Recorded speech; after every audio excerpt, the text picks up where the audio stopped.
শাইখুল হাদিস আল্লামা মামুনুল হক এই পর্যায়ে গুরুত্বপূর্ণ তাকরীর পেশ করবেন। তারা নির্যাতিত মুসলিম জনতা শাইখুল হাদিস ইবনে শাইখুল হাদিস আল্লামা মামুনুল হক। নারে তাকবীর, আল্লাহু আকবার, নারে তাকবীর, আল্লাহু আকবার। মামুনুল হক এগিয়ে চলেন, আমরা আছি তোমার সাথে, আল্লাহ আছে আপনার সাথে। মামুনুল হক এগিয়ে চলো। নারে তাকবীর। আল্লাহু আকবার। তোমার বাইরে পাঠাইলাম আইতে পারবো ছোট মানুষ।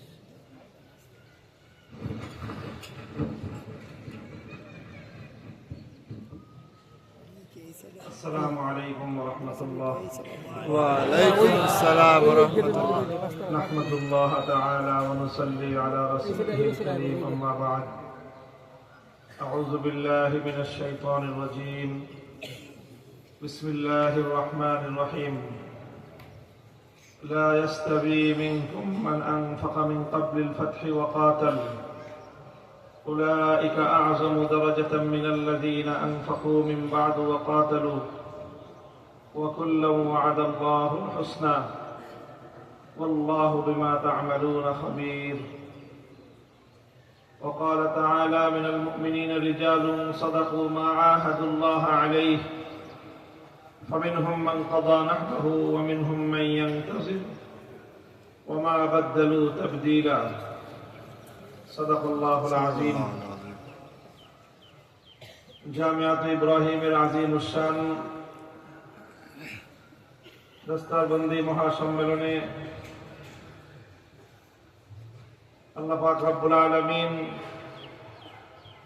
দেশ এবং বিদেশের প্রখ্যাত উলামায়ে কেরামের এই মজলিসে মজমায় আমাদেরকে শরীক হওয়ার তৌফিক দিয়েছেন।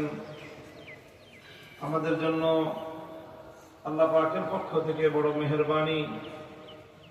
রব্বে কারীমের দরবারে কালিমাতুশ শুকরের হাদিয়া পেশ করে আলহামদুলিল্লাহ। আলহামদুলিল্লাহ। আপনাদের সম্মুখে মুখতাসার খুবই সংক্ষিপ্ত আকারে কয়েকটি কথা আরজ করব। আমরা আমাদের নবী করিম সাল্লাল্লাহু আলাইহি ওয়াসাল্লামের পবিত্র সিরাত এবং নবীর সিরাতের আলোকে, নবী আদর্শের আলোকে গঠিত আল্লাহর পয়গম্বরের সরাসরি হাতে গড়া সাগরিদ সৈনিক সাহাবায়ে কেরামের পবিত্র জামাত, যাদের মাধ্যমে দুনিয়াতে হক এবং সত্যের ঝান্ডা সমুদ্দীন হয়েছে, দুনিয়ার প্রান্তে প্রান্তে দ্বীনের দাওয়াত, আলোর বিকিরণ পৌঁছেছে, দুনিয়ার বিভিন্ন প্রান্ত থেকে জাহালাত এবং মূর্খতার, বর্বরতার অন্ধকার দূরীভূত হয়েছে। সেই সিরাতুন নবী সাল্লাল্লাহু আলাইহি ওয়াসাল্লামের আলোকে আমরা আমাদের কার্যকলাপকে ঢেলে সাজানো উচিত এবং আমাদের জীবনে উত্তম নমুনা এবং আদর্শ হিসেবে সেটাকে অনুসরণ করা দরকার। কোরআনে কারীমের মধ্যে আল্লাহ পাক রব্বুল আলামিন আমাদেরকে সুস্পষ্ট নির্দেশনা দিয়েছেন, লাকাদ কানা লাকুম ফি রাসূলিল্লাহি উসওয়াতুন হাসানাহ। তোমাদের জীবনের সকল ক্ষেত্রেই রাসূল সাল্লাল্লাহু আলাইহি ওয়াসাল্লামের মধ্যেই রয়েছে সর্বোত্তম উসওয়া, সর্বোত্তম মডেল, সর্বোত্তম অনুকরণীয় দৃষ্টান্ত। আমরা যদি নবী আকরাম সাল্লাল্লাহু আলাইহি ওয়াসাল্লাম এবং নবীজির সরাসরি তত্ত্বাবধানে আল্লাহর দ্বীনের কার্যক্রম পরিচালনাকারী সাহাবায়ে কেরামের পবিত্র জামায়াতের তারিখ এবং ইতিহাস পর্যালোচনা করি, সেখানে গুরুত্বপূর্ণ কয়েকটা অধ্যায়, যেগুলোকে ইতিহাসের টার্নিং পয়েন্ট বলা যায়। ইতিহাস তার বাক বদল করার যে সকল জায়গাগুলো, যেগুলো খুবই সিগনিফিক্যান্ট এবং যেগুলো খুবই তাৎপর্যময়, সেই জায়গাগুলো একটু বিশেষভাবে আমাদের উপলব্ধি করা দরকার। কারণ আমাদের জীবনেও, জাতীয় জীবনে বিশেষ করে এই ধরনের কিছু গুরুত্বপূর্ণ সময় এসেছে এবং সামনেও আসতে থাকবে। সেই গুরুত্বপূর্ণ সময়গুলোতে যেন আমরা সঠিক সিদ্ধান্ত নিতে ভুল না করি।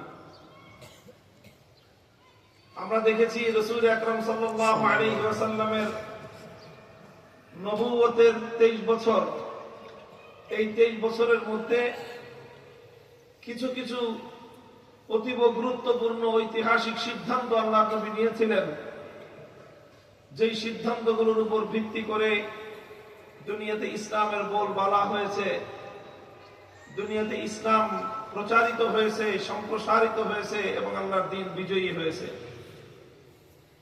তার মধ্যে আল্লাহ নবীর সবচেয়ে বুনিয়াদী যেই কার্যক্রম ছিল সেটা হলো হিজরতের আগ পর্যন্ত মক্কার জিন্দেগিতে নবুয়ত লাভ করার পর থেকে 13 বছরের একটা নিরবচ্ছিন্ন মেহনত, যেটাকে মক্কি জিন্দেগি বলি আমরা। এই মক্কি জিন্দেগির 13 বছরের নীরবে নিভৃতে নবী করিম সাল্লাল্লাহু আলাইহি ওয়াসাল্লাম ইসলামের জন্য, আল্লাহর দ্বীনের জন্য দুনিয়াতে যেই ধরনের রিজালে কার, যেই ধরনের কর্মবীর প্রয়োজন, নীরবে নিভৃতে আল্লাহ নবী সেই সকল কর্মবীরদেরকে তৈরি করেছেন। হযরতে আরকাম ইবনুল আরকাম রাদিয়াল্লাহু আরকাম ইবনে আবিল আরকাম রাদিয়াল্লাহু আনহুর ঘরে দারে আরকামের মধ্যে নবীজি তালিমগাহ, দাসগাহ তৈরি করেছেন। সেখানে অতি সংগোপনে তাদেরকে তালিম এবং তাদরিব করেছেন। 13 বছরের মেহনতের মাধ্যমে সংখ্যার দিক থেকে অনেক বেশি না হলেও, সংখ্যার দিক থেকে সামান্য একটা সংখ্যা হলেও তারা মান এবং মেয়ারের দিক থেকে পৃথিবীর ইতিহাসের সর্বোন্নত, সর্বযুগের, সর্বকালের সর্বশ্রেষ্ঠ আদর্শ নবীর সাহাবী এবং সৈনিক হিসেবে তারা গড়ে উঠেছিলেন।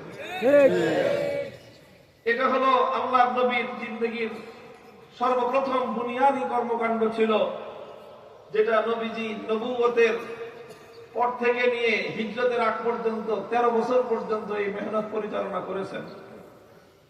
এই 13 বছরের মেহনতের মাধ্যমে নবী করিম সাল্লাল্লাহু আলাইহি ওয়াসাল্লাম সাহাবায়ে কেরামের মধ্যে কয়েকটা মৌলিক ইস্তেদাদ এবং যোগ্যতা তৈরি করেছেন, আর কিছু বুনিয়াদী জজবা এবং প্রেরণা তাদের মধ্যে, অন্তরের মধ্যে গেঁথে দিয়েছেন। যেই সকল ইস্তেদাদ এবং যোগ্যতা আল্লাহ নবী এই সময়টায় সাহাবায়ে কেরামের মধ্যে তৈরি করেছেন, তার মধ্যে সর্বপ্রথম হলো ইসলামের সহি তালিম। আল্লাহ নবী ঝুঁকি নিয়েছেন, সাহাবায়ে কেরাম জীবনের ঝুঁকি নিয়েও সেই মক্কার দুরাচারদের সকল জুলুম এবং নির্যাতনের মুখেও তারা তালিম এবং তাদরিবের এই মেহনত থেকে একচুল পরিমাণ বিচ্যুত হন নাই। তালিম গ্রহণ করেছেন, তাদের আত্মার পরিশুদ্ধি করেছেন, আল্লাহ পাক রব্বুল আলামিনের জাতের উপর তাওয়াক্কুল এবং ইতিমাদ, ভরসা করবার সেই ধরনের তাজকিয়ায়ে নফস, আত্মার পরিশুদ্ধি ঘটিয়েছেন। তাদের দিলের মধ্যে এমন জজবা এবং অনুপ্রেরণা সৃষ্টি করেছেন যে সাহাবায়ে কেরাম 3 বছর পর্যন্ত শিয়াবে আবি তালেবের মধ্যে নবীজির সঙ্গে তারা অবরুদ্ধ থেকেছেন। খাবার জুটে নাই, গাছের পাতা খেয়ে জীবন ধারণ করেছেন। তারা রাত দিন অনাহারে অর্ধাহারে জীবন কাটিয়েছেন, কিন্তু আদর্শের প্রশ্নে, আল্লাহর নবীর সঙ্গ দেওয়ার ক্ষেত্রে, আল্লাহর দ্বীনকে নিয়ে সামনে অগ্রসর হওয়ার ক্ষেত্রে কোন কঠিন পরিস্থিতিতেও মাথা নত করেন নাই। এইরকম এক জানবাজ, এই ধরনের আদর্শের দিক থেকে অটল, অবিচল, সুদৃঢ়, পাহাড়ের মতো স্থির চিত্তের একদল পাক পবিত্র হৃদয়ের অধিকারী সাহাবায়ে কেরামের এক জামাত আল্লাহ নবী তৈরি করেছেন। এই জামাত যখন একটা বিশেষ টার্গেট অনুযায়ী একটা স্তরে উন্নীত হয়েছে, নবী করিম সাল্লাল্লাহু আলাইহি ওয়াসাল্লাম তখন তার জীবনের দ্বিতীয় গুরুত্বপূর্ণ সিদ্ধান্ত গ্রহণ করেছেন, সেটা হলো হিজরতুন নবী। হিজরতুন নবী, হিজরত মানে হলো যে এই যেই রিজালে কার, যেই কর্মবীর গুলো তৈরি হয়েছে তাদেরকে নিয়ে এবার আল্লাহ নবী জীবনের দ্বিতীয় ধাপে উন্নীত হতে চান। সেই দ্বিতীয় ধাপ হলো এতদিন পর্যন্ত শুধুমাত্র গোপনে নীরবে নিভৃতে ব্যক্তি গঠন হয়েছে। এই ব্যক্তি গঠন হওয়ার পর একটা মেয়ার এবং একটা মানদণ্ড দাঁড়িয়েছে, একটা নমুনা দুনিয়ার সামনে উপস্থাপন করবার মতো একদল সাহাবা তৈরি হয়ে গেছে, যাদের সম্পর্কে আল্লাহর কোরআন বলতে পারে ইয়া আইয়ুহাল্লাযীনা আমানু কামা আমানান নাস। যেই মানুষগুলোর ঈমানকে দুনিয়াবাসীর সামনে ঈমানের মেয়ার এবং মানদণ্ড হিসেবে সাব্যস্ত করা যায়, যেই মানুষগুলোকে মেয়ারে হক সত্যের মাপকাঠি হিসেবে দুনিয়ার সামনে পেশ করা যায়, যেই মানুষগুলোকে দেখে পরবর্তী নবাগতরা ঈমান এবং ইয়াকিন শিখবে, যাদেরকে দেখে পরবর্তী নবাগতরা আখলাক এবং তারবিয়ত শিখবে, যাদেরকে দেখে পরবর্তী নবাগতরা আল্লাহর দ্বীনের জন্য ত্যাগ এবং কোরবানির জজবা হাসিল করবে। এই পাকবাজ আর পবিত্র আত্মার জামাত যখন তৈরি হয়ে গেল, তখনই আল্লাহ নবী হিজরতের সিদ্ধান্ত নিলেন। হিজরতের সিদ্ধান্ত অনেক বড় একটা সিদ্ধান্ত ছিল। হিজরত মানে হলো মক্কার জমিন ছাড়তে হবে, হিজরত মানে হলো বাইতুল্লাহ শহর ছাড়তে হবে, হিজরত মানে হলো মসজিদে হারাম ছেড়ে যেতে হবে, হিজরত মানে হলো নিজের জন্মভূমি ছাড়তে হবে, হিজরত মানে হলো নিজের জীবনের 53 বছরের সুখের স্মৃতিগুলোকে পিছনে ফেলতে হবে, হিজরত মানে হলো নিজের বাপ দাদার জন্মভূমি ছাড়তে হবে, হিজরত মানে হলো নিজের আত্মার নিজের রক্তের সকল বন্ধন প্রয়োজনে ছিন্ন করতে হবে, হিজরত মানে হলো আল্লাহর দ্বীনের জন্য যে কোনো ত্যাগ এবং কোরবানি স্বীকার করার জন্য নিজে এবং তার সহযোগীদেরকে নিয়ে সর্বোচ্চ ঝুঁকি নিতে হলে সেটাও নিতে হবে। এটাই হলো হিজরতুন নবী। রাসূল সাল্লাল্লাহু আলাইহি ওয়াসাল্লাম হিজরত করলেন, সাহাবায়ে কেরামকে নিয়ে সোনার মদিনায় আগমন করলেন। এটা ছিল আল্লাহর নবীর সময়োচিত সময়োপযোগী দ্বিতীয় সিদ্ধান্ত, যে সিদ্ধান্তের উপর ভিত্তি করে ইসলামের মেয়ার, ইসলামের বুনিয়াদ কায়েম হয়েছে, যে সিদ্ধান্তের উপর ভিত্তি করে পরবর্তী ইসলামের তারিখ রচিত হয়েছে, যে সিদ্ধান্তের উপর ভিত্তি করে দুনিয়া জুড়ে ইসলামী বিপ্লবের পরিবেশ কায়েম হয়েছে। হিজরতের পর আল্লাহর নবী মদিনায় এসে প্রাথমিকভাবে একটা অনুকূল পরিবেশ সৃষ্টি করলেন। মদিনায় যারা নাকি ঈমানদার একত্ববাদী তাদেরকে নেতৃত্ব দিলেন, এবং মদিনার বসবাসকারী আরো দুই সম্প্রদায়, ইহুদি এবং মুশরিক পৌত্তলিকতাবাদী যারা মূর্তি পূজারী, তাদের সঙ্গে শান্তিপূর্ণ একটা সহ অবস্থানের চুক্তি করলেন। ইতিহাস যেটাকে মদিনা সনদ বলা হয়, সেই মদিনা সনদের ভিত্তিতে আল্লাহর নবী মদিনার মধ্যে নিজেদের জন্য একটা অনুকূল পরিবেশ সৃষ্টি করলেন। এই অনুকূল পরিবেশ সৃষ্টি করে নিজের ঘরকে নিরাপদ করে নিজেদের জন্য বিভিন্ন প্রান্ত থেকে, পৃথিবীর বিভিন্ন এলাকা থেকে, বিভিন্ন দেশ বিদেশ থেকে নবাগত মুসলমানদের জন্য একটা আশ্রয়স্থল, একটা ঠিকানা গড়ার পরে নবী করিম সাল্লাল্লাহু আলাইহি ওয়াসাল্লাম এবার তিনি তার তৃতীয় ঐতিহাসিক সিদ্ধান্ত গ্রহণ করলেন। তৃতীয় সিদ্ধান্ত আল্লাহর কোরআনের আয়াত নাযিল হওয়ার মধ্য দিয়ে নবীর জীবনে আসলো। উযিনা লিল্লাযীনা ইউকাতালুনা বিআন্নাহুম যুলিমু ওয়া ইন্নাল্লাহা আলা নাসরিহিম লাকাদির। 13 বছর পর্যন্ত যেই মক্কার কুরাইশরা ইতিহাসের বর্বরতম সকল জুলুম এবং অত্যাচারের দাস্তানগুলো কায়েম করেছিল, নবীজির উপর সকল বর্বর অত্যাচার এবং জুলুম চালিয়েছিল, হযরত সুমাইয়া রাদিয়াল্লাহু আনহুকে নির্মমভাবে শহীদ করেছিল, হযরত ইয়াসির রাদিয়াল্লাহু আনহুকে দুই উটের সাথে দুই পা বেঁধে দিয়ে তাকে দ্বিখণ্ডিত করে হত্যা করেছিল। বেলাল, খাব্বাব, আম্মার রাদিয়াল্লাহু আনহুমদের সাথে ইতিহাসের ভয়াবহতম নির্মম অমানবিক নির্যাতনের ইতিহাস রচনা করেছিল এবং শেষ পর্যন্ত আল্লাহর নবী এবং সাহাবায়ে কেরামকে মক্কার জমিন ছাড়তে বাধ্য করেছিল। সেই মক্কার কুরাইশরা যখন দেখলো মদিনায় গিয়ে আল্লাহর নবী নিজেদের জন্য একটা অনুকূল পরিবেশ সৃষ্টি করছেন, আগামী বিপ্লবের জন্য তিনি প্রস্তুতি গ্রহণ করছেন, বুনিয়াদ কায়েম হচ্ছে, মদিনায় অনুকূল পরিবেশ কায়েম হচ্ছে, মক্কার কুরাইশরা ইসলামের সেই ভূখণ্ডটাকে ধ্বংস করার জন্য, ইসলামের জন্য গড়ে ওঠা এই অনুকূল পরিবেশটাকে নষ্ট করে দেওয়ার জন্য তারা তৎপর হয়ে উঠলো, তারা ষড়যন্ত্র শুরু করলো। এবার এই প্রেক্ষিতে নবী আকরাম সাল্লাল্লাহু আলাইহি ওয়াসাল্লাম তার জীবনের বাক বদলকারী ইসলামী ইতিহাসের 3 নম্বর টার্নিং পয়েন্টে এসে নবীজি ঐতিহাসিক একটা সিদ্ধান্ত গ্রহণ করলেন। আর সেই সিদ্ধান্ত ছিল যে এতদিন পর্যন্ত নমনীয়তার পথ অবলম্বন করা হয়েছে, এতদিন পর্যন্ত শুধু আঘাত সহ্য করা হয়েছে, এতদিন পর্যন্ত কেউ আঘাত করলে আরেকটি আঘাতের জন্য তাকে সুযোগ দেওয়া হয়েছে, তার বিরুদ্ধে প্রতিরোধ গড়ে তোলা হয় নাই। এতদিন পর্যন্ত কেউ এক গালে চড় মারলে আরেক গাল পেতে দিয়ে বলা হয়েছে আরেকটা চড় মারো, কিন্তু তুমি আমার কথা শোনো। এইভাবে চলতে চলতে 14টা বছর নবীজি অতিক্রান্ত করার পর মদিনায় হিজরতের 1 বছরের মাথায় নবী করিম সাল্লাল্লাহু আলাইহি ওয়াসাল্লাম সিদ্ধান্ত গ্রহণ করলেন, এখন থেকে ইসলাম আরেকটি পর্বে উন্নীত হলো।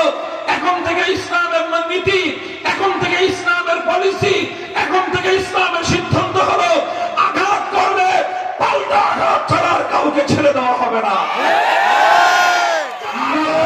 আসবে যারা মুসলমানদের উপর অন্যায়ভাবে জুলুম করতে আসবে, যেই কালো হাত মুসলমানদের উপর আক্রমণ করার জন্য উদ্ধত হবে, আল্লাহর পয়গম্বর সিদ্ধান্ত নিলেন সেই কালো হাত এখন থেকে ভেঙে গুড়িয়ে দেওয়া হবে। নারে তাকবীর, নারে তাকবীর, আল্লাহু আকবার। ইসলামের শত্রুরা হুঁশিয়ার সাবধান, হুঁশিয়ার সাবধান, ইসলামের শত্রুরা। নারে তাকবীর। আল্লাহু আকবার। মুহতারাম হাজিরিন, এটা ছিল আল্লাহর নবীর জিন্দেগীর 3য় টার্নিং পয়েন্ট, যেখানে এসে নবী করিম সাল্লাল্লাহু আলাইহি ওয়াসাল্লাম জিহাদের সিদ্ধান্ত গ্রহণ করেছিলেন।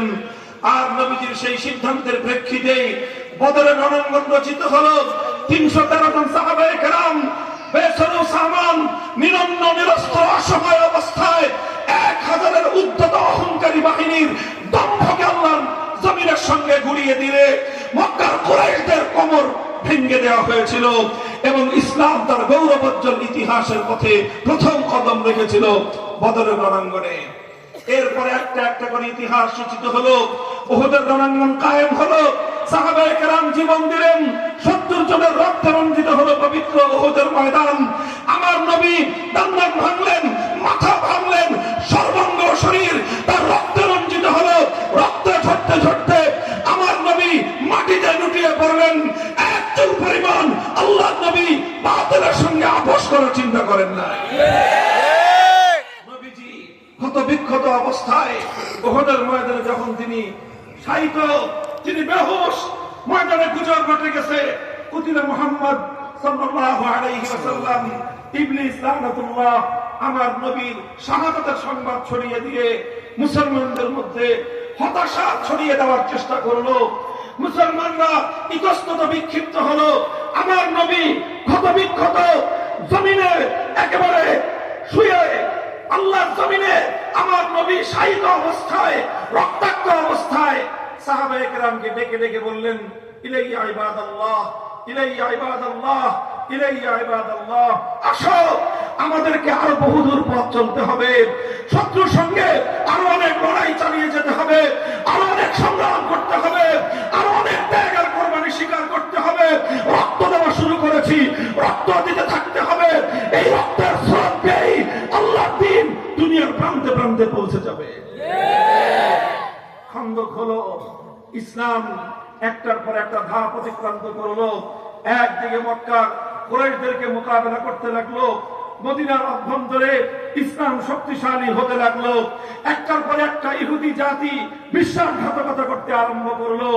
যখনই কোনো বিশ্বাসঘাতকতা সামনে এসেছে, আমার নবী সব অপরাধ ক্ষমা করেছেন, গাদ্দারি এবং বিশ্বাসঘাতকতার অপরাধ কোনোদিন ক্ষমা করেন না। আল্লাহ নবীর জিন্দগিতে একমাত্র অপরাধ, যে অপরাধ নবীজি ক্ষমা করেন নাই, সেই অপরাধের নাম হলো কওম এবং মিল্লাতের সাথে গাদ্দারি। ইতিহাস পড়ো, মদিনাতে ইহুদি তিনটা সম্প্রদায় ছিল, বনু কাইনুকা, বনু নজির, বনু কুরাইজা। এই তিন সম্প্রদায়ের সাথে যার গাদ্দারি যেই পরিমাণ ছিল, আমার নবী তার সঙ্গে সেই পরিমাণ কঠোর আচরণ করেছেন। বনু কাইনুকা সর্বপ্রথম গাদ্দারি করলো। মদিনার বাজারের মধ্যে বনু কাইনুকার এক দুরাচার, একজন মুসলিম নারীর ইজ্জত হরণ করার জন্য একজন মুসলিম নারীকে, একজন সম্ভ্রান্ত সাহাবিয়াকে সমগ্র বাজারবাসীর সামনে অসম্মান এবং অপমান করার দুরভিসন্ধি করলো। একজন মহিলা বাজারে গেছে পণ্য ক্রয় করতে, তিনি বসে বসে কোনো পণ্য যাচাই করছিলেন, পণ্য দেখছিলেন।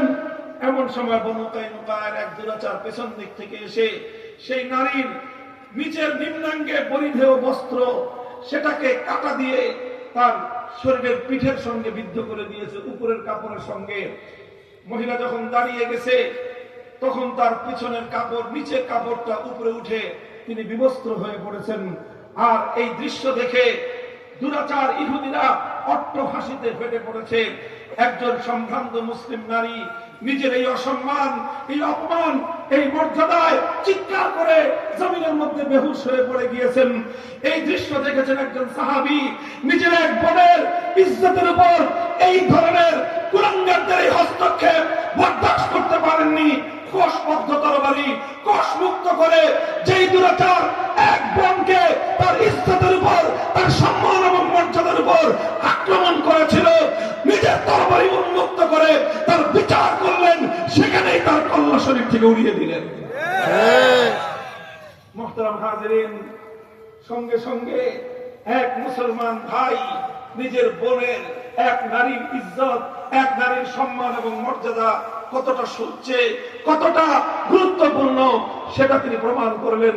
পাল্টা আক্রমণ আসলো, ইহুদিরাও হামলা চালিয়ে মুসলিম সাহাবীকে শহীদ করে দিল।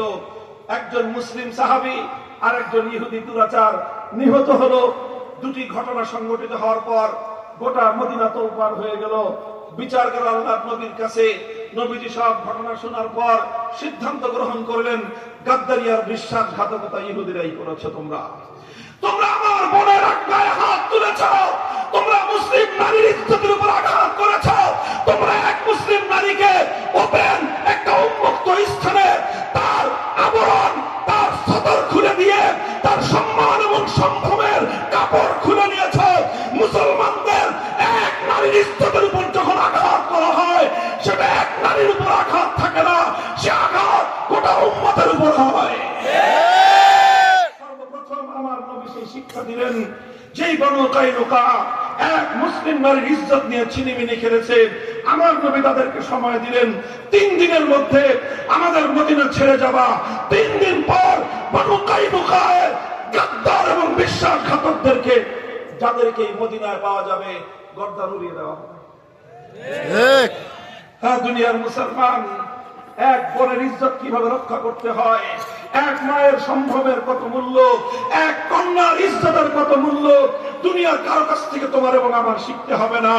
দুনিয়ার ওই মানবতার ধ্বজাধারী পাশ্চাত্যের নারী অধিকার লঙ্ঘনকারীদের কাছ থেকে আমাদেরকে নারীর সম্ভ্রম, সম্মান আর নারীর অধিকারের সবক আমাদের পড়তে হবে না।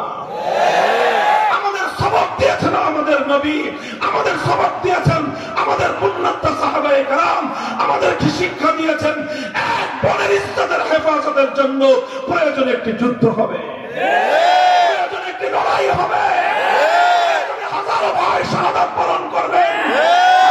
যুবকের রক্তের চেয়ে ইসলামের কাছে এক বোনের ইজ্জতের দাম বেশি।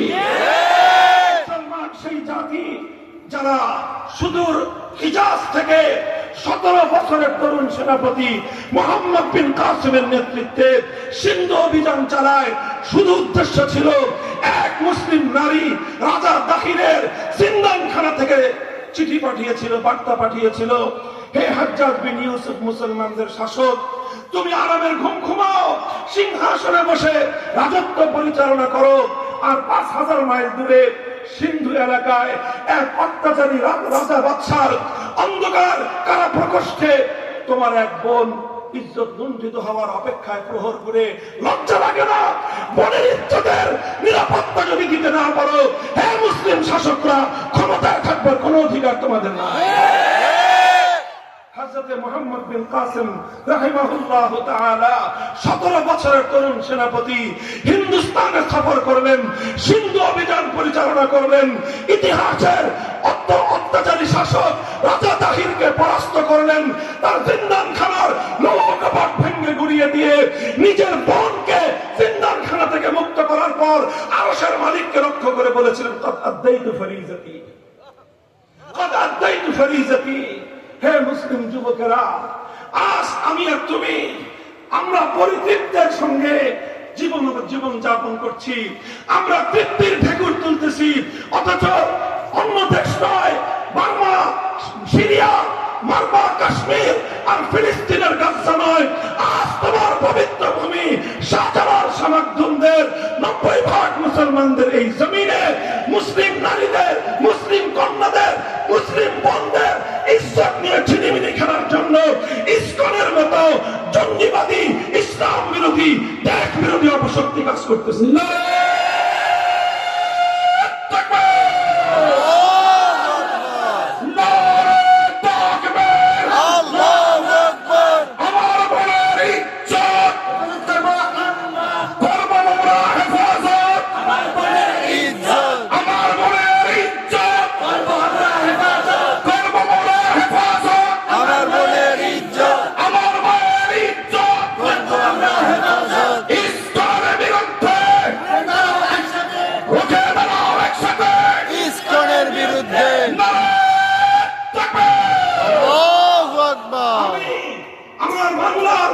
যুবকদেরকে বলতে চাই, শুধু মাদ্রাসার ছাত্র নয়, এই স্কুল, কলেজ, ইউনিভার্সিটির জুলাই যোদ্ধারা, যারা রক্ত দিয়ে বাংলার ইতিহাস নতুন ভাবে তৈরি করেছ, যারা বাংলার মাটিতে 100 বছরের সর্বশ্রেষ্ঠ কৃতিত্ব অর্জন করেছ, আমার ওই সকল গর্বিত যুবকরা, আমি তোমাদেরকে জিম্মাদারি দিতে চাই, প্রতিটি পাড়ায় পাড়ায়, প্রতিটি মহল্লায় মহল্লায়, প্রতিটি গ্রামে গ্রামে মুসলিম মায়েদের, মুসলিম বোন এবং কন্যাদের ইজ্জতের হেফাজতের জন্য ইসকনের বিরুদ্ধে কার্যকর মোকাবেলা করবার জন্য ভাগাও ট্রিপ নামে তাদের এই ষড়যন্ত্রের বিরুদ্ধে সামাজিক প্রতিরোধ গড়ে তুলতে হবে। মুসলমান ভাইয়েরা, বোনদের ব্যাপারে জিম্মাদার, দায়িত্ববান হও। মুসলিম বাবারা, তোমাদের কন্যাদেরকে সচেতন করো। মুসলিম সমাজ, তোমরা তোমাদের নারীদের ইজ্জতের হেফাজতের জিম্মাদারি গ্রহণ করো। রাষ্ট্রকে আর কি বলবো, এক অথর্ব সরকার ব্যবস্থা আমরা পেয়েছি, এক অথর্ব সরকার ব্যবস্থা আমরা পেয়েছি।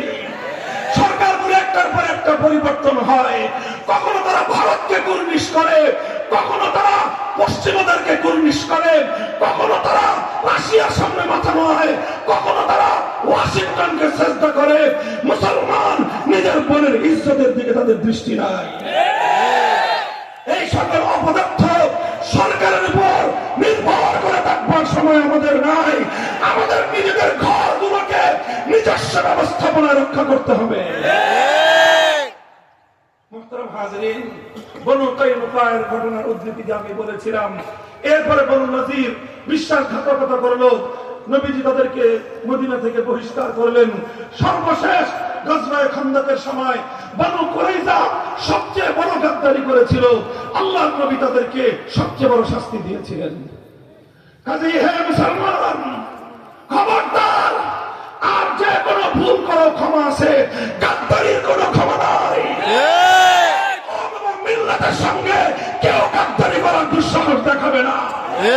খবরদার, নিজের ব্যক্তিগত স্বার্থে, দুনিয়ার স্বার্থে, অর্থের লোভে, ক্ষমতার লোভে কওম এবং মিল্লাতের স্বার্থকে যারা জলাঞ্জলি দেয়, তাদেরকে কওম এবং মিল্লাত উপযুক্ত শিক্ষার ব্যবস্থা করতে হবে। এইভাবে আমার নবী মদিনাকে ইহুদি শূন্য করলেন। গোটা মদিনা ইসলামের জন্য একেবারেই খালেস আর পিওর হয়ে গেল। সর্বশেষ আমার নবী একটা টার্নিং পয়েন্টে এসে ঐতিহাসিক আর একটা সিদ্ধান্ত গ্রহণ করলেন, যেটা ছিল 7ম হিজরিতে আল্লাহ নবীর হুদায়বিয়ার সফরের সময়, যেটা হুদায়বিয়ার উমরার সফর ছিল। চূড়ান্ত ভাবে উমরার হুদায়বিয়া পরিবর্তন হয়ে এটা গজওয়াতুল হুদায়বিয়া, হুদায়বিয়ার যুদ্ধে রূপান্তরিত হলো। শেষমেশ হুদায়বিয়ার যুদ্ধ, হুদায়বিয়ার সন্ধিতে এসে পরিসমাপ্ত ঘটলো। শুরু হয়েছিল উমরার দ্বারা, মাঝপথে এসে যুদ্ধের রূপ নিয়েছিল, সমাপ্ত হয়েছিল সন্ধির মাধ্যমে। সুলহে হুদায়বিয়া আমার নবীর জিন্দেগীর আখেরি গুরুত্বপূর্ণ সিদ্ধান্ত ছিল। এটা ছিল আমার নবীর জিন্দেগীর অত্যন্ত গুরুত্বপূর্ণ একটা টার্নিং পয়েন্ট। এই সময় এসে বাহ্যিকভাবে অনেকের কাছে মনে হয়েছে যে নবীজি ইসলামের জন্য অনেক নমনীয়তা স্বীকার করে নিয়েছেন। অনেকের কাছে মনে হয়েছে হুদায়বিয়ার সন্ধির মাধ্যমে মুসলমানদের মাথা নত হয়ে গিয়েছে। অনেকের কাছে মনে হয়েছিল হুদায়বিয়ার সন্ধির মাধ্যমে ইসলাম এবং মুসলমানদের স্বার্থ লঙ্ঘিত হয়েছে। কিন্তু ইতিহাস প্রমাণ করে, আমার আল্লাহ সাক্ষ্য দিয়েছেন, হুদায়বিয়ার সন্ধি এটা ইসলামের জন্য নতি স্বীকার করা ছিল না। হুদায়বিয়ার সন্ধি মুসলমানদের স্বার্থকে জলাঞ্জলি দেওয়া ছিল না, বরং হুদায়বিয়ার সন্ধি এমন এক ঐতিহাসিক সন্ধি ছিল, যেটাকে আমার আল্লাহ পাক ইন্না ফাতাহনা লাকা ফাতহাম মুবিনা ঐতিহাসিক বিজয় বলে আখ্যায়িত করেছিলেন। ঠিক। হুদায়বিয়ার সন্ধি যদি না হতো, 8ম হিজরিতে মক্কা বিজয় হতো না। হুদায়বিয়ার সন্ধি যদি না হতো, রোম, পারস্য, হিরাকল এবং কিসরার কাছে, কিসরা এবং কায়সারের কাছে ইসলামের দাওয়াত এত চমৎকার ভাবে পৌঁছতে পারত না। হুদায়বিয়ার সন্ধি যদি না হতো, হুদায়বিয়া থেকে নিয়ে মক্কা বিজয় পর্যন্ত, মক্কা বিজয় থেকে নিয়ে বিদায় হজ পর্যন্ত 10,000 সাহাবায়ে কেরামের জামাত 100 লক্ষ সাহাবীদের জামাতে পরিণত হতে পারত না, যদি আল্লাহর নবী হুদায়বিয়ার সময় রাজনৈতিক দূরদর্শিতাপূর্ণ সিদ্ধান্ত গ্রহণ না করতেন। আমার নবী প্রথমে ব্যক্তি গঠন করেছেন, তারপরে জীবনের ঝুঁকি নিয়ে হিজরতের সিদ্ধান্ত নিয়েছেন, তারপরে বাতিলের বিরুদ্ধে জীবন দেওয়ার, লড়াই করবার, জিহাদের শপথ নিয়েছেন। চূড়ান্ত ক্ষেত্রে এসে আমার নবী অত্যন্ত শান্ত শিষ্ট ভাবে, দূরদৃষ্টির সাথে, দূরদর্শিতার সাথে এমন এক হুদায়বিয়ার সন্ধি করেছিলেন, যে হুদায়বিয়ার সন্ধির মাধ্যমে পরবর্তী ইসলামের ইতিহাস শুধু সামনেই এগিয়েছে, পেছন দিকে আর ফিরে তাকাতে হয় নাই। আল্লাহ নবীর সবচেয়ে বড় রাজনৈতিক প্রজ্ঞা প্রকাশ পায় হুদায়বিয়ার সন্ধির মাধ্যমে, রাজনৈতিক দূরদৃষ্টি প্রকাশ পায় হুদায়বিয়ার সন্ধির মাধ্যমে, রাজনৈতিক নেতৃত্বের বিকাশ ঘটেছিল হুদায়বিয়ার সন্ধির মাধ্যমে। আল্লাহর নবীর রাজনৈতিক নেতৃত্ব, রাষ্ট্র নেতৃত্ব প্রতিষ্ঠিত হয়েছিল হুদায়বিয়ার সন্ধির মাধ্যমে। মুহতারাম হাজিরিন, আমি আমার নবীর জিন্দেগীর কয়েকটা গুরুত্বপূর্ণ তাৎপর্যময় ঘটনার ইঙ্গিত দিলাম। এবার আমি আমার কথা বলতে চাই, আমি আমার জাতির কথা বলতে চাই, বাংলাদেশের উলামায়ে উম্মতকে আমি দৃষ্টি আকর্ষণ করে বলতে চাই, আমাদের পূর্বপুরুষরা 1905 সাল থেকে 1947 সাল পর্যন্ত একটা ঐতিহাসিক সিদ্ধান্তের মাধ্যমে এই পূর্ব বাংলা, পূর্ব পাকিস্তান, বর্তমান বাংলাদেশের এই ভূখণ্ডকে হিন্দুত্ববাদ, ভারতীয় আগ্রাসন থেকে মুক্ত করেছে। আবার শুনেন, খেয়াল করে শুনেন, 1905 সাল থেকে 1947 সাল পর্যন্ত দীর্ঘ প্রায় অর্ধ শতাব্দীর ত্যাগ এবং কোরবানি, অর্ধ শতাব্দীর অনেক চড়াই উতরাই পেরিয়ে আমাদের পূর্বপুরুষরা কখনো এই জমিনের নাম ছিল পূর্ববঙ্গ, কখনো এই জমিনের নাম ছিল পূর্ব পাকিস্তান, চূড়ান্ত ভাবে এই জমিনের নাম হয়েছে বাংলাদেশ। এই বাংলাদেশকে ভারতের আধিপত্যবাদ থেকে, দিল্লির আধিপত্যবাদ থেকে, কলকাতার আধিপত্যবাদ থেকে, হিন্দুত্ববাদের আধিপত্য থেকে মুক্ত করার জন্য তারা ত্যাগ করেছেন, কোরবানি করেছেন, হিজরত করেছেন, নুসরত করেছেন, জীবন দিয়েছেন, তারা সম্পদ দিয়েছেন, বাড়িঘর ছেড়েছেন, সব ছেড়েছেন, নিজেদের আজাদ স্বাধীন একটা ভূখণ্ড তারা তৈরি করে দিয়ে গেছে। তারা আমাদের জন্য 1905 সাল থেকে 1947 সাল পর্যন্ত আমাদের সময়টা কেটেছে নবী করিম সাল্লাল্লাহু আলাইহি ওয়াসাল্লামের হিজরতের মতো আমাদের অনেক পূর্বপুরুষরা হিজরত করেছেন। নিজের বাপ-দাদা পূর্বপুরুষদের শত বছর হাজার বছরের নিজের বাপ-দাদার ভিটে মাটি ছেড়ে দিয়েছিলেন। কেন? ইসলামের জন্য। কেন? একটা ভূখণ্ড হবে, একটা দেশ হবে, একটা রাষ্ট্র হবে, যে রাষ্ট্র